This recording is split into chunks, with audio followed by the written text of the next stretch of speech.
The planet Earth is a very diverse planet with 7 continents. Each one of them offers biodiversity uniquely to each other, with an estimated of 8.7 million species, where 7.1 million are still unidentified. The total forest area of the world is almost 4.1 billion hectares. This serves as a home for different flora and fauna. But the enormous life is not exclusive on land. The diversity of life underwater is just equally rich as on land. There are 1 million species of aquatic organisms that, on top of the knowledge that 80% of the world's ocean is still unexplored. Back on February 2020, I was luckily go to one of the most beautiful places in the world, Coron, Palawan. The place was stunningly beautiful and rich. The coral reefs and different species of fish are also so lively. And Palawan is just one of the most many provinces in our country that has an amazing biodiversity. In fact, our country is considered as one of the 18 mega biodiversity countries in the world. It is home of the 2/3 of the world's biodiversity. But despite all the beauty and promise our nature has to offer, the destruction is taking place at an alarming rate of more than 50% of the country's coral reefs and considered overfished. Together with Indonesia, the Philippines hosts 95% of the world's threatened coral reefs. There are 2.2 million tons of organic pollutants that are estimatedly to enter the marine environment yearly. 51 mammals that are endemic to our country are on brink of extinction.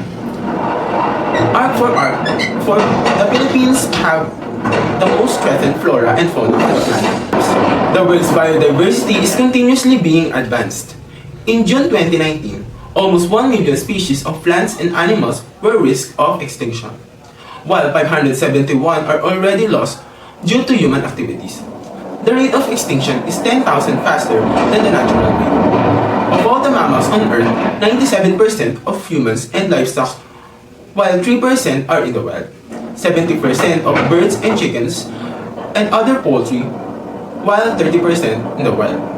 6 million hectares of forest yearly are being converted to farmland.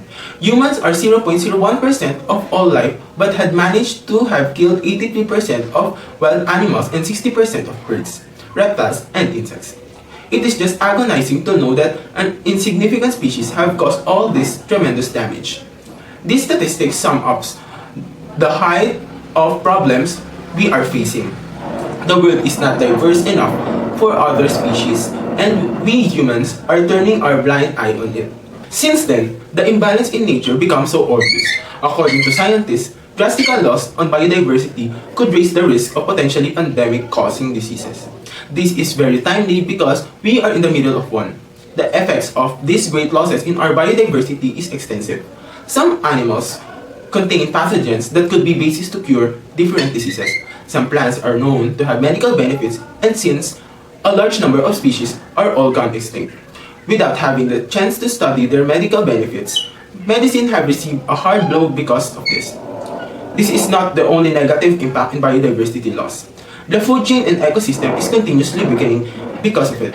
It also affects our food production and the livelihood of the locals. If we look at it at face value, it seems not to be in any way affecting us.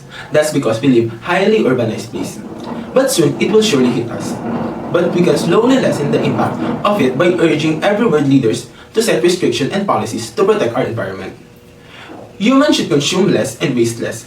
Stop over-exploiting nature, lessen our pollution, stop overconsumption. This small action can save every single species out there in the world. We have learned this since we were kids, that all organisms are interconnected. That once a certain species gone extinct, every other species would be affected. But I think humans have forgotten that we are part of the link. Protecting the natural biodiversity is protecting human lives. This is not a battle that we should lose and give up on. The collective actions of humans has brought up to this situation, and only collective response from humanity would walk us out. This is not a call to threaten and scare humans. This is a call to start and make a difference. There is still hope in the dark situation we are in. Let's advocate for these species. Just like the lorax, we should speak for the environment, we should speak for the animals, the plants, the trees, and other organisms, for they have no tongues. The word of lorax is best way to sum up all of this. Unless someone like you cares a whole awful lot, nothing is going to get better. Once and for all, let us save the planet.